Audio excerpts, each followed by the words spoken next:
Look around our solar system today and you see a predictable, orderly dance. But if you rewind 4.6 billion years, that order disappears. Everything fades to black, leaving only an empty, quiet void. Out in that darkness drifted the Solar Nebula, a freezing cloud of cosmic dust, hydrogen, and helium. It was a massive reservoir of raw material sitting in stasis, waiting for a catalyst to initiate its collapse. That catalyst arrived when a massive neighboring star reached the end of its life and exploded. This supernova sent shockwaves ripping through the vacuum, striking our quiet nebula with immense force. The impact caused gravitational instability, forcing the cloud to collapse inward. As it contracted, it began spinning, eventually flattening out into a glowing, high-speed ring known as a proto-planetary disk. As matter rushed toward the center of this disk, the pressure and temperature spiked to 15 million degrees Celsius. This met the threshold for nuclear fusion, forcing hydrogen atoms to smash together and form helium. In a sudden flash of heat and light, our sun was born.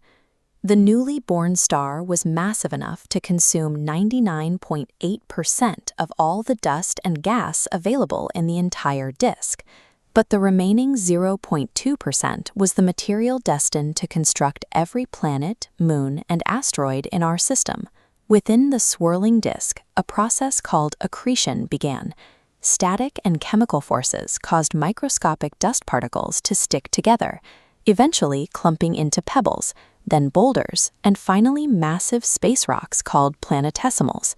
We find evidence of this process in meteorites that crash into Earth today. These rocks contain chondrules, ancient dust and radioactive elements that have remained unchanged since before the planets formed. This temperature divide shaped the layout of the solar system. Near the sun, the heat was intense enough to vaporize gases and lighter materials, meaning only heavy, heat-resistant elements like iron and rock could remain solid.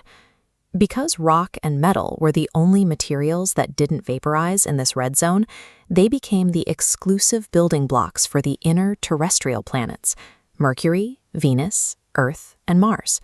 Farther out, in the freezing blue edges of the disk, temperatures dropped low. Temperatures still reach -224 degrees Celsius. A planet's physical composition was not random. It was determined by its geographic placement within the early thermodynamic environment of the disk. Early Earth was a sphere of boiling magma. During the Hadean Eon, the surface was constantly bombarded by massive space rocks, generating enough heat to keep the entire planet in a molten state. This liquid state allowed for differentiation. Gravity pulled the heaviest elements, like iron and nickel, down to the center to form a dense core, while lighter rocky materials floated up to form the mantle and crust. Roughly 4.5 billion years ago, as the crust was first attempting to cool, a Mars-sized protoplanet named Theia entered a direct collision course with Earth. Theia slammed into our planet. The metallic cores of both worlds fused together, while the impact blasted massive amounts of rocky debris into orbit. This debris eventually accreted to form our moon. Physical proof came during the Apollo missions. The oxygen isotopes in lunar rock samples were found to be virtually identical to those on Earth, confirming the moon was once part of our planet's mantle. This collision permanently knocked Earth onto a 23.5-degree axis, creating our seasons. It also gave us the oceanic tides, providing the final physical requirements for life to eventually emerge. As the collision slowed, asteroids and comets from the Kuiper Belt delivered one final resource: ice. These rocks bombarded the surface, carrying high concentrations of frozen water. The heat of the magma vaporized that ice into the atmosphere. As the planet cooled, the water fell as continuous rain for millions of years, hardening the volcanic crust and filling the basins that became our oceans. Deep below these new oceans, the spinning liquid iron core generated a magnetic field that wraps around the globe. This field deflects charged solar winds emitted by the sun. Without this barrier, our atmosphere and oceans would have been stripped away and lost to space. Farther out, the sun projects its own protective bubble called the heliosphere. This boundary shields every planet in the system from the destructive cosmic radiation of interstellar space.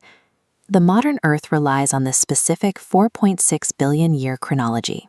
Without the supernova spark, the thermodynamic sorting of the disk, or the massive collision that tilted our axis, the environment for life would never have stabilized. We live on the final product of these specific cosmic accidents.